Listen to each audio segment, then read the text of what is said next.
దేవుడై ఉండి కూడా దేవుని స్వరూపము కలిగిన వాడై ఉండి, చూడండి, దేవునితో సమానముగా ఉండుట విడిచిపెట్టకూడని భాగ్యమని ఎంచుకోలేదు. మీకు అనేకసార్లు చెప్పాను, తండ్రి దేవునితో సమానంగా ఉండడము నేను దాన్ని వదులుకోకూడదు అని అనుకోలేదు. ఎవరు? ప్రభువైన యేసుక్రీస్తు వారు. ఎందుకు అనుకోలేదు? చెప్పండి, ఎందుకు అనుకోలేదు? ప్రభువైన యేసుక్రీస్తు వారు తన కొరకు తాను ఆలోచన చేసుకోలే, తన కార్యములను తాను చూసుకోలే, ఇతరుల కార్యములను చూడడానికి వచ్చాడు కనుక తాను కలిగి ఉన్నటువంటి, తాను స్వతహాగా కలిగి ఉన్నటువంటి ఆ దేవత్వ లక్షణాన్ని కూడా ఏం చేశాడు అనమాట, విడిచిపెట్టొచ్చాడు నా కోసం. అది విధేయత,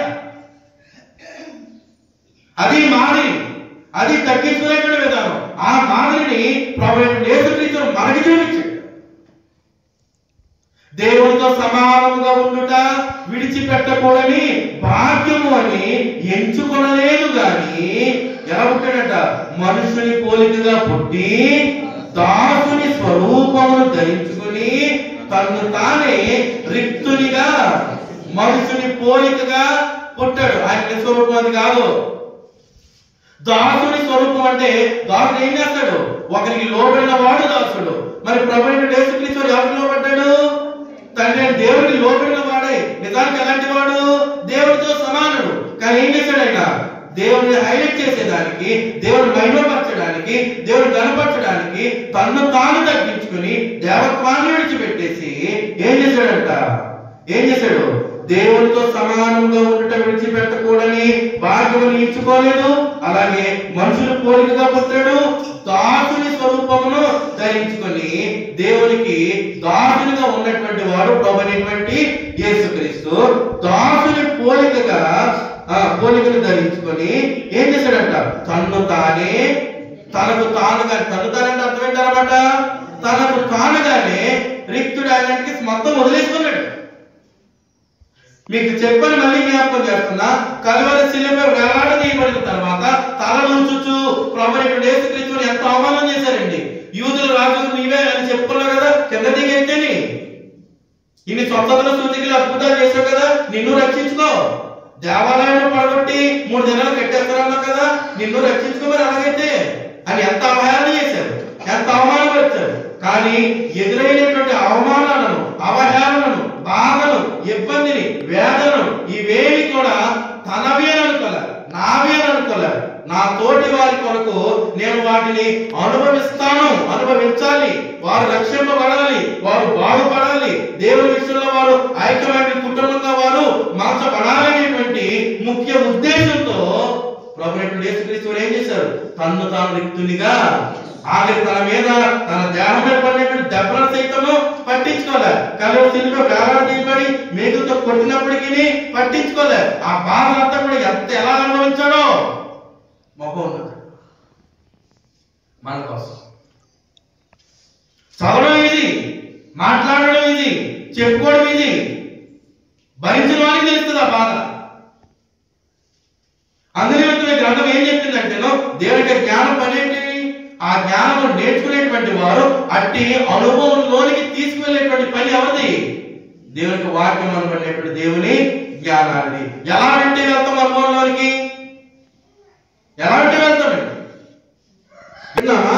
లేదంటే అనుభవంలోకి రాకుండా ఏదో నామమాత్రానికి వెళ్ళి కూర్చుంటే సరిపోద్ది, వెంటే సరిపోద్ది విధానంలో పెడతామా? ఎలా వింటుందో దేవుని వాక్యం.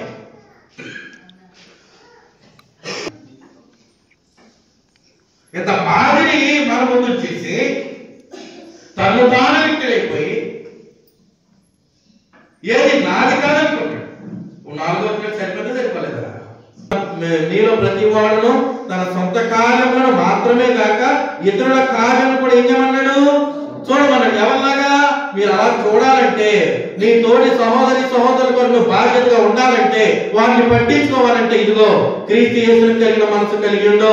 ఆయన మనసు లాంటి మనసు లేకపోతే నువ్వు ఇతరుల కొరకు నువ్వు ఆలోచన చేయలేవు, ఆత్మీయ ఎదురు సాధించలేవు, విధేయత కలిగి ఉండలేవు, మాదిరి కలిగి ఉండలేవు. ఏముండదు. కింద చదువుతుంది చూడండి. ఇంకా ఎంత అవసరం? మరియు ఆకారమందు మనుషుడిగా కనబడి మరణము పొందినంతగా, అనగా శిలువ మరణము పొందినంతగా ఏం చూపించాడంటండి? విధేయత చూపిన వాడై ఏం చేశాడు? తన్ను తాను తగ్గించుకొనెను. శిలువ మరణం పొందినంతగా బహు ఘోరమైనటువంటి శిలువ మరణం ఎలాంటిది అనమాట అండి? బహు ఘోరమైనటువంటి మరణం. ఎవరు వర్ణించలేదు. చెప్తున్నానుగా ఆ మహానుభావుడు ఎలా అనుభవించాడు, కానీ మనలో ఎవరు కూడా కలిసి ఒక మాట అంటే పడలేదు. నా శక్తిని తగ్గిస్తావా అనేసి మనం ఒకవేళ అదే పొజిషన్ లో మనం ఉంటే అంటే నెగిటివ్ వచ్చేసిమేమో. ప్రభు స్వభావం అలాంటిదిగా, ప్రభు చూపించిన మాదిరి దానికోసం కాదు. ఇగో తను తాను వదిలేసుకున్నాడే, తోటి సహోదరుల కొరకు నన్ను నేను త్యాగం చేసుకున్న తప్పేమి. లోకం మీద ఎలా ఉంటది? వెర్రితనంగా ఉంటుంది. అలాగే చేస్తాడు, వెర్రల్లో ఉన్నాడు అందుకే అలా సాయం చేస్తున్నాడు, వెర్రలో ఉన్నాడు అలా తిరుగుతున్నాడు, వెర్రలో ఉన్నాడు అందుకే అలా పట్టించుకుంటున్నాడు. అవును, లోకానికి ఎలా ఉంటుంది? క్రీస్తు యొక్క విధానం వెర్రితనంగానే ఉంటుంది. అపోసైనటువంటి పౌలు కూడా కొరింథీయులతో మాట్లాడుతూ, అవును మేము లోకానికి పెంటగాను మొట్టిగాను ఉన్నాము, మీ దృష్టికి మీరే గొప్పవాళ్ళు, మేమే దౌర్భాగ్యులు, మీరే గొప్ప స్థాయిలో ఉన్నవాళ్ళు, మేమే దేని స్థితిలో ఉన్నవాళ్ళు. కొరింథీయులకు 4 పౌలు మాట్లాడుతుంటాడు. అంటే ప్రభువైన యేసుక్రీస్తును ఉన్నట్టుగా పాటిస్తే లోకానికి ఎలా ఉంటుంది అనమాట? వెరితనంగానే ఉంటుంది. అమ్మో, లోకం నన్ను వెరితనంగా చూస్తుంది, పిచ్చోళ్ళ చూస్తుంది, తగ్గించుకునే వాళ్ళ చూస్తుంది, అందుకని ఎందుకు వచ్చిన నియమాలంటివి వెళ్ళి కూర్చొని నా పని నేను చేసుకుంటే సరిపోద్ది, వేస్ట్. అలా ఉన్నవారు క్రైస్తవులు కాదు. క్రైస్తవులకు ఎందుకు చేయడం మంది ఉన్నటువంటి దేవుడు. క్రైస్తవుడు క్రీస్తుని వెంబడించేవాడంటే క్రీస్తు విడిచి వెళ్ళే మాదిరి ఏంటి? తన సొంత కార్యాలను చూసుకునేటువంటి పని క్రీస్తుది కాదు, ఇతరుల కార్యాలను చూసుకునేటువంటి ప్రభువైనటువంటి యేసుక్రీస్తుది. ఇతరుల కార్యం కొరకు దేవత్వాన్నే విడిచిపెట్టేశాడు. శరీరాన్ని ధరించిన వాడు తన ప్రాణాన్ని బలిగా అర్పించేసి త్యాగం చేసినటువంటి గొప్ప వ్యక్తి ప్రభువైనటువంటి యేసుక్రీస్తు. నా తోటి వారి రక్షణ కొరకు నా దేవత్వం అంటే వస్తుందా? వదిలేస్తా. దేవత్వాన్ని అంతకంటే గొప్పదేముంది? ఆ దేవత్వమే ప్రభువైనటువంటి యేసుక్రీస్తు వారి యొక్క ధనం. మీరు తన దారిద్ర్యము వలన ధనవంతులు కావాలని ఏం చేశాడు?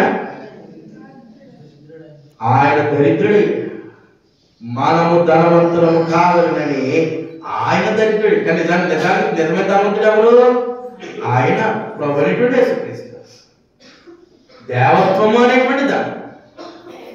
కానీ దేవుడు చెప్పినటువంటి మాటను దృష్టిలో పెట్టుకుని ఎంత విధేయత చూపించాడో చూసారా?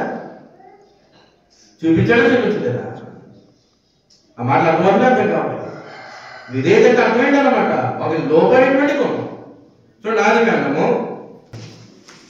మనందరికి తెలిసినటువంటి సమాచారం ఇది. ఆదికాండం 40 కదా. ఆ సందర్భం మాట్లాడుతూ ఉన్నాడు. 40 అధ్యాయము 40 వచనంలో, నీవు ఉండవలెను, నా ప్రజలందరూ నీకు విధేయులై యుందురు, సింహాసన విషయంలో మాత్రమే నేను నీకంటే పైవాడనై యుందునని యోసేపుతో చెప్పెను. ఇప్పుడు విధేయత అంటే ఏంటన్నమాట? విధేయత అంటే అర్థం ఏంటన్నమాట అండి? లోబడి ఉండడం. ఎవరికి? మనము ఎవరికైతే విధేయులై ఉండమని చెప్పారో వారికి లోబడి ఉండడం. అంటే ఇది అర్థం ఏంటన్నమాట? ఇక్కడ సందర్భాన్ని బట్టి ఆలోచన చేద్దాము. చూడండి, మళ్ళీ చదువుతున్నాను. నీవు నా ఇంటికి అధికారివై ఉండవలెను, నా ప్రజలందరూ నీకు విధేయులై ఉందురు. అంటే ఇప్పుడు యోసేపు చెప్పినటువంటి ప్రతి నియమాన్ని కూడా ఆ ఐగుప్తులో ఉన్నటువంటి ప్రజలందరూ కూడా ఏం చేయాలి? పాటించాలి. ఆ మాటకు వారు ఏం చేయాలి?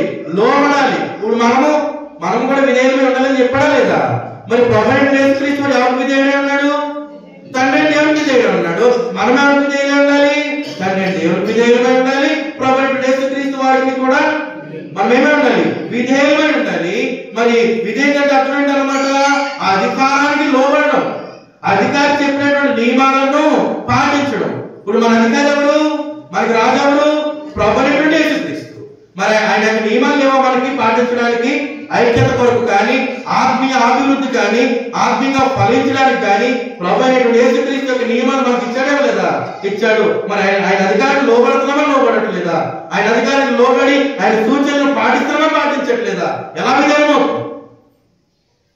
ప్రభువైనటువంటి యేసుక్రీస్తు వారి యొక్క ప్రాముఖ్యమైన లక్షణాలు ప్రేమ, ఇతరులను పట్టించుకునే విధానం, ఐక్యత. ఇది ప్రాముఖ్యమైనటువంటి లక్షణాలు. ఎవరివి? ప్రభువైనటువంటి యేసుక్రీస్తు. మనం కలిగి ఉండాలి. నిజంగా అధికారులకు లోబడుతున్నావా? ఆల్రెడీ రాజు అయినటువంటి ఫరో ఆజ్ఞ జారీ చేశాడు. ఇదిగో యోసేపు నా తర్వాతి స్థానం. మీరందరూ ఎవరి మాట వినాలి? యోసేపు మాట వినాలి. పరమంతున్నటువంటి దేవుడు ఏం చెప్పాడు? ఇదిగో నా కుమారుని మీకోసం పంపిస్తున్నా, ఆయన మీకు రాజు, మిమ్మల్ని నడిపించేవాడు. ప్రతి ఒక్కరు ఆయన యందు ఉండండి, ఆయన మనస్సు కలిగి ఉండండి. ఆయన మిమ్మల్ని ఎక్కడ నడిపిస్తాడు? నా దగ్గర నడిపిస్తాడుగా. నిత్యత్వంలో నేనున్నాను, నా దగ్గరికి ఆయన నడిపిస్తాడు. ఇప్పుడు పాటించాలా వద్దా? ఫరో యొక్క ఆజ్ఞ ఉన్నటువంటి ప్రజలు పాటించాలా వద్దా? ప్రజలు పాటించి యోసేపు లోబడాలా వద్దా? యోసేపు అధికారం గౌరవించాలా వద్దా?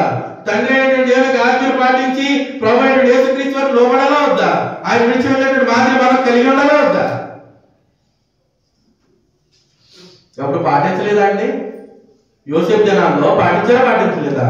ఇదిగో కరువుకు సంబంధించినటువంటి కళ్ళు వచ్చినాయి. 7 సంవత్సరాలు పుష్టిగా ఉండేటువంటి వెన్నులు, 7 సంవత్సరాలు పేదగా ఉండేటువంటి వెన్నులు. దాని అర్థం ఏంటన్నమాట? 7 సంవత్సరాలు బాగా ఉంటది, మరో 7 సంవత్సరాలు కరువు రాబోతుంది. కనుక ఈ 7 సంవత్సరాలు పండిందంతా కూడా 7 సంవత్సరాలు పోగేసుకోవాలి. పెద్ద పెద్ద గొడవలు కట్టి ఎలా పోగేశాడు? ఆ కరువును అధిగమించలేదా యోసేపు? అంటే ఇప్పుడు యోసేపు యొక్క నియమాన్ని, యోసేపు యొక్క ఆజ్ఞను అక్కడ ఉన్నటువంటి ఐగుప్తున్నటువంటి ప్రజలు పాటించారా పాటించలేదా? పాటించలేదా? ఇప్పుడు ఆ కరువును అధిగమించలేదా? మనమును కూడా ప్రభువైనటువంటి యేసుక్రీస్తు వారి యొక్క ఆజ్ఞను పాటిస్తే పాపమును జయిస్తాము, లోకాన్ని జయిస్తాము, ప్రభువులకు విధేయులై ఉంటాము. దేవునికి ఆత్మ సంబంధమైనటువంటి యాజకులముగా దేవుడు అంగీకరించేటువంటి అర్పణలు అర్పించేటువంటి వారికి మనమును నిలబడతాం. గొప్ప కాదండి. విధేయతగా అధికారానికి మన అధికారి ప్రభువైనటువంటి యేసుక్రీస్తు. అట్టి విధేయత ప్రభువైనటువంటి యేసుక్రీస్తు వారు తండ్రి అయినటువంటి దేవునికి సైతం చూపించలేదా? చూపించాడు.